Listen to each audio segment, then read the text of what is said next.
Hello and welcome to Season 2 of the Working While Homeschooling podcast, the podcast for workingwhilehomeschooling.com, where our mission is to help homeschooling parents make money, maybe even have a career, while continuing to homeschool and without losing their sanity. My name is Julie, and I am your host and resident career coach today. I want to thank you all for joining us and listening in. I hope you're doing well. Today's episode, we're going to talk about the 5 biggest mompreneur pitfalls to avoid. So for those of you who are considering entrepreneurship or building a business or have built a business, this podcast will be for you. But before we get into that, let's go into a couple of announcements. I'm sure you have noticed that I have not done a podcast for a couple of weeks, and I apologize for that, but it's honestly because I've been so swamped. I'm doing so much stuff behind the scenes for you guys. If you're on my mailing list, and hopefully you are, you will have seen this week that I sent out a notice. I have several classes available now on the Teachable site, so you can reach that there. This will be linked on my website directly very, very soon. I just have to work out the kinks. Okay, so you'll be able to check that out at workingwhilehomeschooling.teachable.com. So that website is working-while-homeschooling.teachable.com. So go there. You can check out all of the great resources that are now available for you on that site, and I am feverishly working on even more for you to put up there and even more to help you guys out. First of all, I have a 4-part series on LinkedIn, and this has been very, very popular with my clients for a number of years. It's part 1 through 4 now. It has steadily grown the more we learn about LinkedIn and the more we've been able to share about LinkedIn. So we have part 1 through 4 of LinkedIn. It will take you from a complete newbie to an utter expert. So I definitely recommend you check that out. We have also begun our series on interviewing. So the part 1 of our interviewing series is now live. And it's all about kind of the mind games, the strategy, helping you prepare, do the preparation before an interview. So all of that is there, and it's a really great webinar, really great course. And I find that this is the stuff that we talk about in that class is what you don't get typically when you're doing an interview practice or an interview prep course. This is something that's pretty unique, focusing on the mindset. So I definitely would check that out if you're ready to start interviewing. We also have on the homeschooling side, we have our planning and organizing your entire year. If you want to kind of plan and put down your entire year all in one time, I even give you my Excel spreadsheet that I use myself. That's here for you. And then under our kind of career development, or kind of like, let's improve ourselves, I have setting goals and actually achieving them. This is one of my favorite classes, my favorite webinars. It's my own personal system that I've kind of developed over far too many years. I've also got all of the sign up and registration for my coaching sessions available on the Teachable site now as well. The individual one-on-one coaching, the weekly group coaching, the monthly group coaching is all available there for you, and I definitely encourage you to check it out. Other announcements and things coming up on the horizon. Starting in November 1st, I'm going to host a 2019 Gratitude Challenge. This is open-ended. Anyone can participate. It's basically 30 days of gratitude or 30 days of being thankful. I know you guys have seen these challenges out in the past. I used to participate in one a billion years ago, honestly, when I first started homeschooling.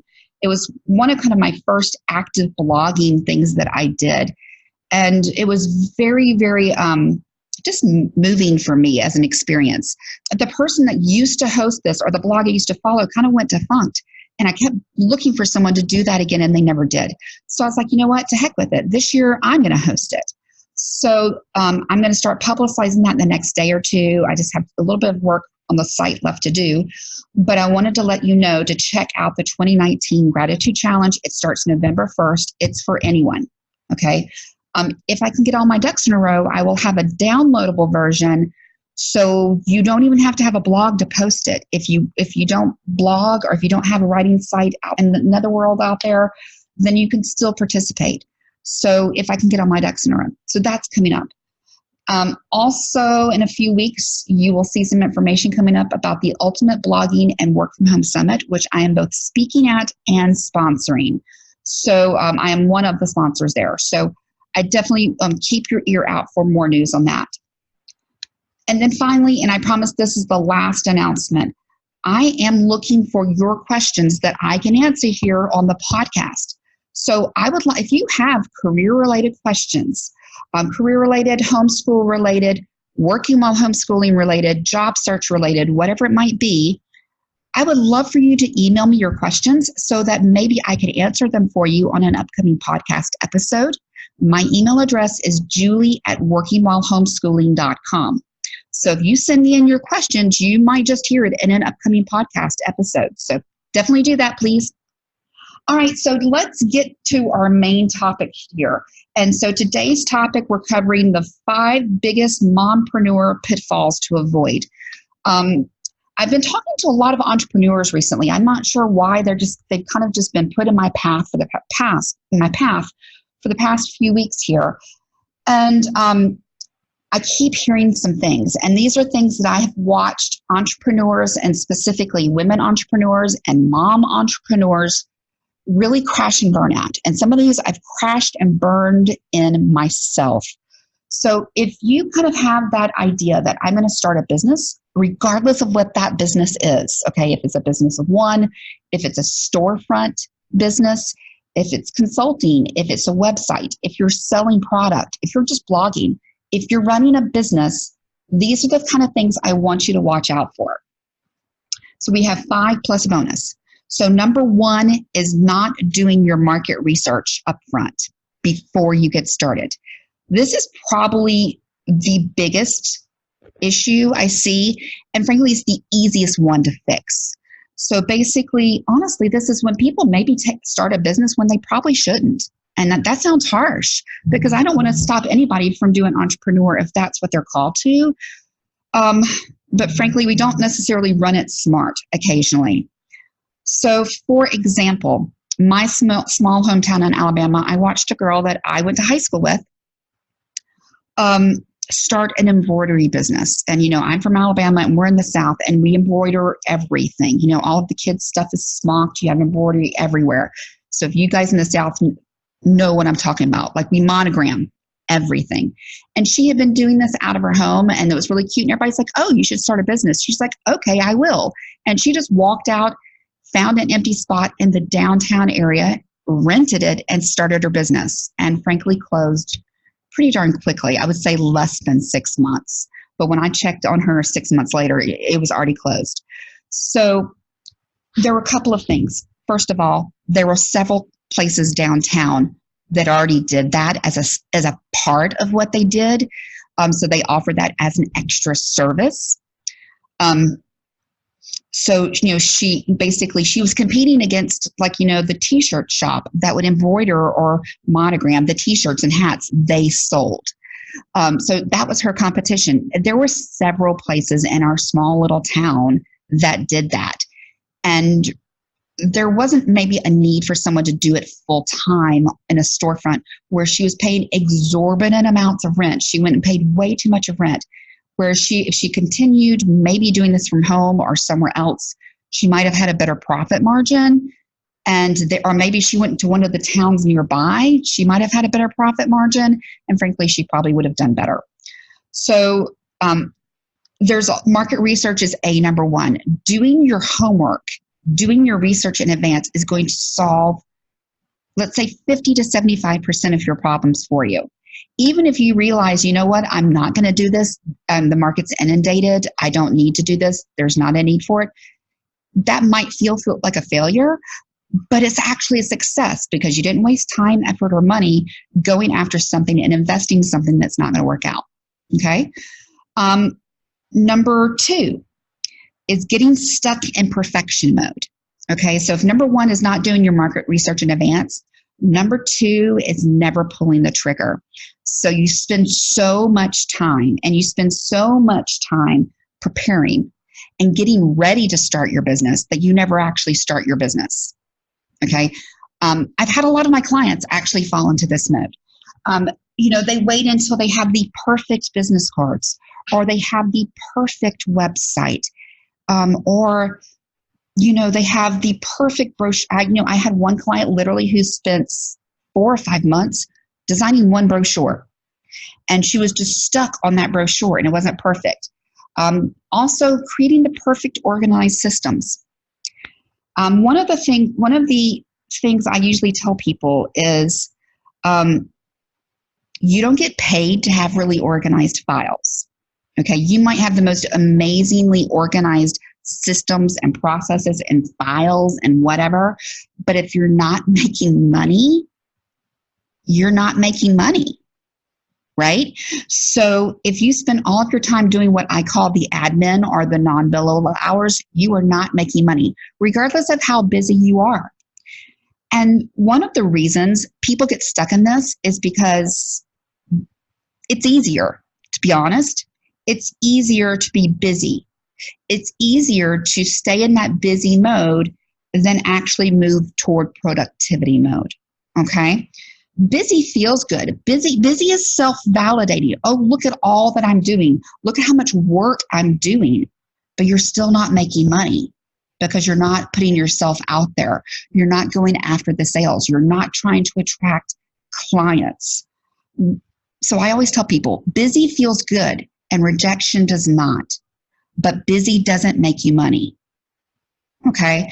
So this is like when I'm watching my clients and my entrepreneur clients, if you look at, okay, maybe they didn't do the correct research and prep in advance that may have kept them from a lot of issues. The second big problem is really they never truly get started. So if you're kind of out there in that entrepreneur world and you're looking at yourself, that might be me. I want to challenge you today, move forward. Okay, you can continue doing all your productive admin systems, processes, having the perfect brochure or whatever, but do something that moves you forward to making money. Okay, and don't add a new process. All right, start putting some blog posts out there. Start sharing your information. Start marketing yourself. Go look for speaking engagements and whatever it might be. Busy doesn't make you money. All right, number 3 is no marketing, no sales. And that kind of goes right along with what we're talking about. Here's the thing. I'm a career coach, right? I love career coaching. I would rather just sit here and talk to my clients all day long. I could do that. I really could. Working with you guys, creating the classes, that's my jam. I could be the best career coach on the planet, but if I don't ever have clients, who's going to know? Okay. The only way you get clients is by going out there and reaching out to them. That's marketing. Getting your name out there, getting exposure, getting people to know you exist, that's marketing.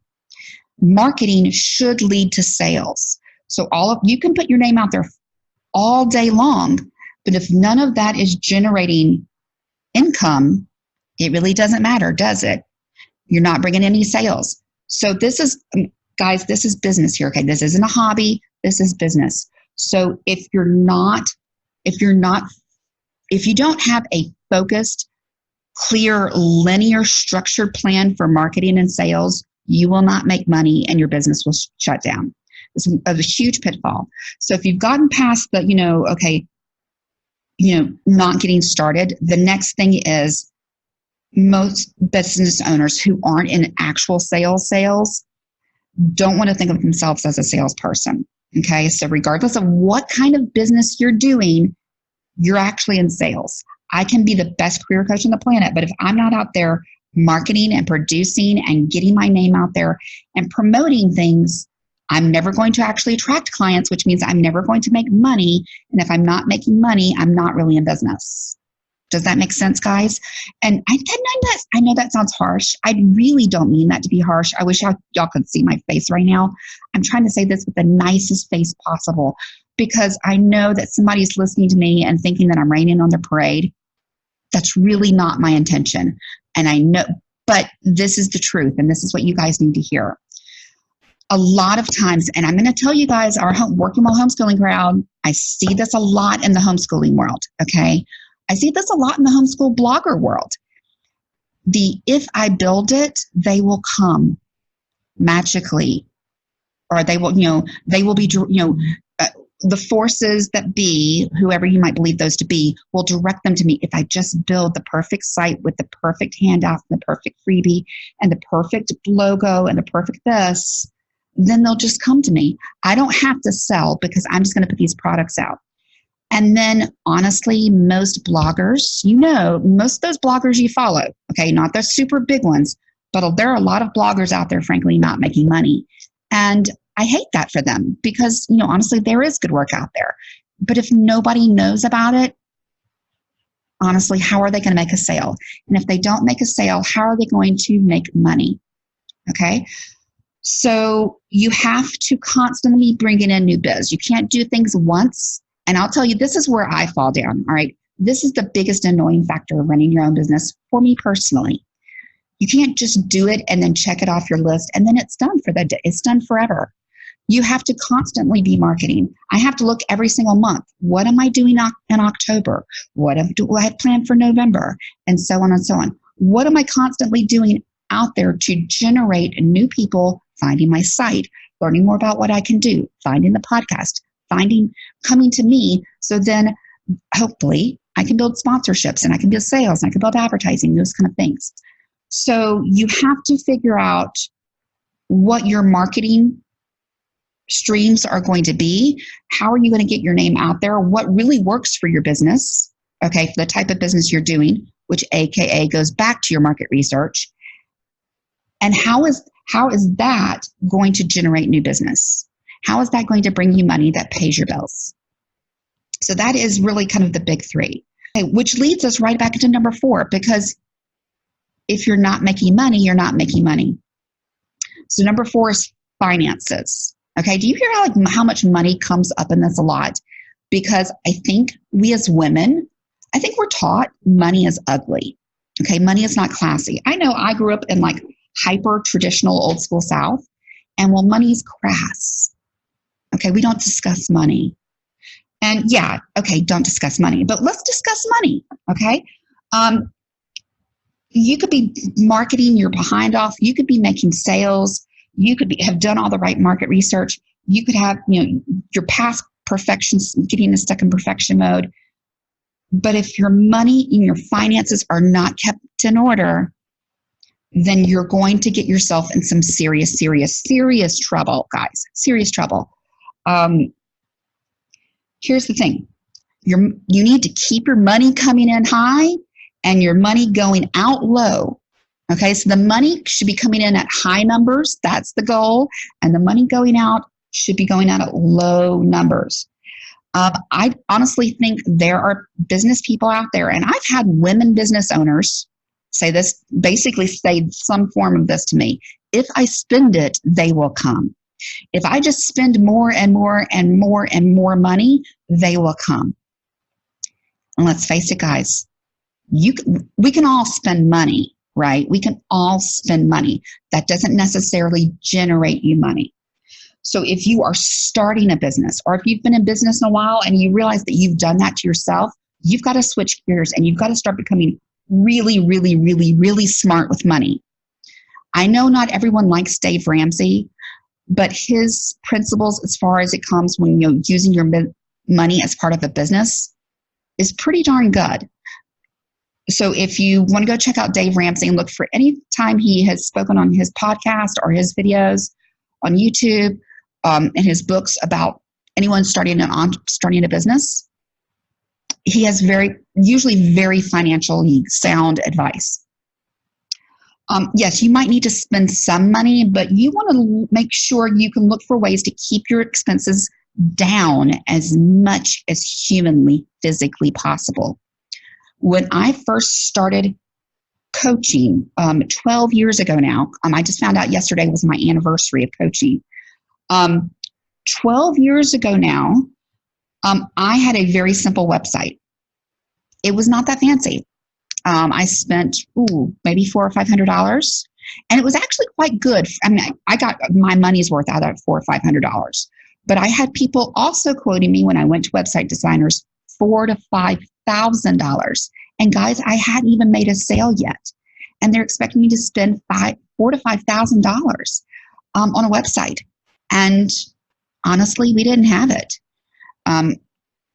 I had to take a loan from the bank of my credit card in order to pay for that $400 to $500 website to begin with. And it was not pleasant. You know, my husband was like, okay, fine, but how fast are you going to make that money up? How fast are you going to be able to pay us back? And that's really kind of flipped a light bulb in my head. Even if I'm spending all this money on my website, I'm investing in this company. I am loaning that, or the family is loaning that money to this business. And that business has got to pay the family back as fast as humanly possible, because that family really can't afford to be spending that money. So if you're talking business, you want to first start out looking for ways to keep your expenses down as much as humanly possible. Okay, and I'm not saying be cheap about it. I'm saying be smart about it. So if you have to invest money in a website, I'm all for that. But there are ways to make a really fantastic website for less than 20 grand, okay, or less than 50 grand, or whatever it might be. And I have had people quote me all sorts of cash, and I'm actually about to rebuild my private coaching website any day now that I've got working while homeschooling up and active. And, you know, I'm doing the same thing. I'm going out there and getting multiple bids, and what do I get with that bid, and what's worth it, and that sort of thing. Overspending money on your business that your business has not yet made is what will kill your business. Even if you're successful, even if you're doing well, even if you've done everything right, if you overspend and you're not matching that with income coming in, you are going to get yourself in dire straits. Let me tell you a quick example. A friend of mine from online, she had opened one of those play places, like, you know, where you take your small children, like the Gymboree kind of place, where, you know, the indoor play places, air conditioned, tons of toys. I mean, really, she had gone full hilt. And she had this huge building. She had like a little coffee shop area. She had work. I mean, literally, she had spared no expense, and it was all perfect. I remember looking at her website and looking at the pictures of what she had up there. And guys, she did a fantastic job. Fantastic job. She had done her market research. Yes, her market could support it. Yes, they could. But the problem is no one did. She spent so much money that her husband, who was almost set to retire, he could have retired, but frankly, they went bankrupt, and he had to continue to work for another 5 years to help her. Okay, she had to go back to work for others full time, okay, once she lost her business. But he had to work also an additional 5 years that he wasn't paying off, because his retirement wouldn't help pay the monstrosity of loans and debt that she had in business. But she had so much personal debt out, it basically really damaged their family for a number of years. And I remember thinking, oh my goodness, I wish I had been able to talk to you before you started this business. Because it wasn't that the market couldn't support it, but it's the market didn't support it, because it was a very expensive area to live in.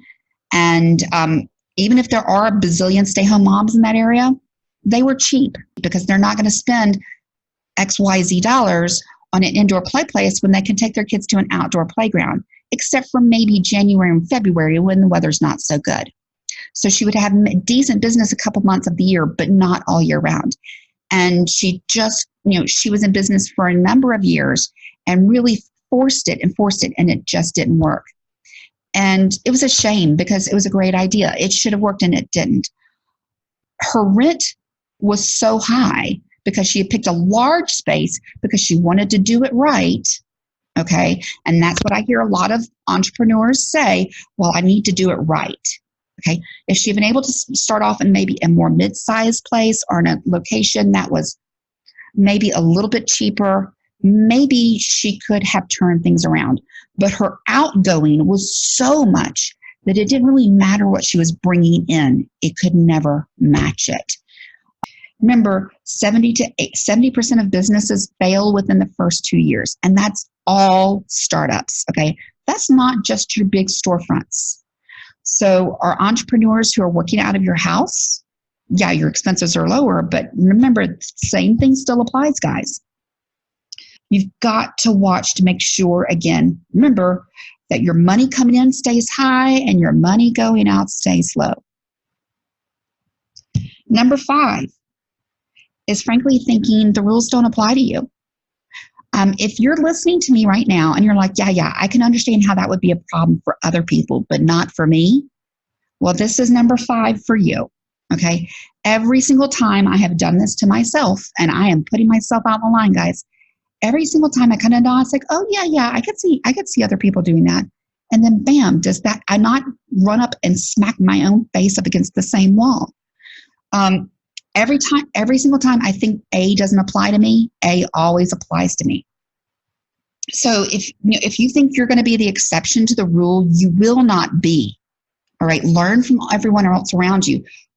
The only way you can avoid pitfalls is by making sure you know where they are and you studiously avoid them. Okay, versus putting your head in the clouds and not looking out for them and just assuming they don't exist in your area. Other people, sure, but not you. And this is where I want to apologize because I know how harsh this sounds, but really it sounds harsh because I'm talking to myself. When you think you're better and those things won't happen to you, it absolutely freaking will. Okay, it just will. And I've just fallen in this pit so many times that I'm not the kind of girl that's going to make that mistake. And then I do. Those are the 5 biggest ones, but I have one bonus one for you guys today. The bonus one is you do a business that you just like. It sounds good. This seems like a good business, but you're not passionately devoted in love with that business plan. You don't have a mission. You don't have, the popular, what's your why? You don't have that built. Or if you've built one, but it doesn't really mean anything to you personally, it just sounds good and it sounds like what you're supposed to say. Well, it's going to hurt because it's far too easy when the going gets rough to stop going. And oftentimes I will have a client who just gives up. And I'm like, no, you can do this. But really what it is that business plan, that business model, the business idea, the service, the product you're selling, whatever it is, just doesn't matter quite enough to you. And that's okay. It's okay that you don't want to do that. It would be really nice to figure that out way in the market research phase. So then you could spend your time focusing on things that do matter to you. I will tell you, before I became a career coach, I took several entrepreneur-related courses trying to find the perfect business for me. I tried out a lot of different things before I landed here, but I don't fit in the government world. I fit in the corporate world, but not the government world. So it was not the place for me. And then I tried out being a virtual assistant back when virtual assistants were like brand new and nobody knew what it meant. And it was good. It was a great idea. I thought it was a very worthwhile business, but I just didn't care enough. I thought about going back to recruiting. And there were far too many pitfalls in that to make it feasible financially. I went through so many different business ideas, guys. I landed on a couple business ideas and they were good. I liked them, but I didn't love it. And why do you need to love it? Because during the hard times, when it feels like everything else is against you and you're falling into, pitfall and mistake and error and life is rough and no matter what you do, the money is not coming in at the rate you need it to come in and you're stressed. And when the going gets rough, guys, you need that love to remind you why you're still doing this. And you need that love to keep you going. So if you're not feeling it, and sometimes you don't feel it, and that's a temporary thing, but if you're going into this and you're like, oh, yeah, sure, okay, I'll create a homeschool blog because that's what homeschoolers are supposed to do, which again, yes, that was me. Okay, I'm not saying that to you guys, I'm saying that to me. When I first started homeschooling, I'm like, oh, well, I was going to be a career coach. Now what? If I'm going to homeschool, I guess I could start a homeschool blog. And I did. It's still there. And I just realized, and I was like, well, what do homeschool blogs do? Oh, they sell handouts for kindergarten, and they sell handouts. And I'm going, oh, yeah, I'm not real excited about that. Do I have to do that? Is there something else I could do? Can I do something else? I never really landed on what the something else was until 2017, where I had the inspiration to start working while homeschooling. And then all of a sudden, I lucked into the working while homeschooling concept, and I'm like, that's it. That's what I've been looking for. That's my passion. And there you go. But the journey was worth it for me. But I just want to warn you, if you're in a business and you're not feeling so thrilled about it, we either need to find your mojo, help Stella get her groove back, or we need to figure out how we can turn this into something for you personally. All right, that's it for me today, guys. As we wrap up our episode today, I want to thank you all for listening in. There are a ton of great podcasts out there, but you chose to spend your time here with me, so thank you. Please be sure to check out my show notes for the links to my site, workingwhilehomeschooling.com, and all of the fabulous great ways you can connect with us online.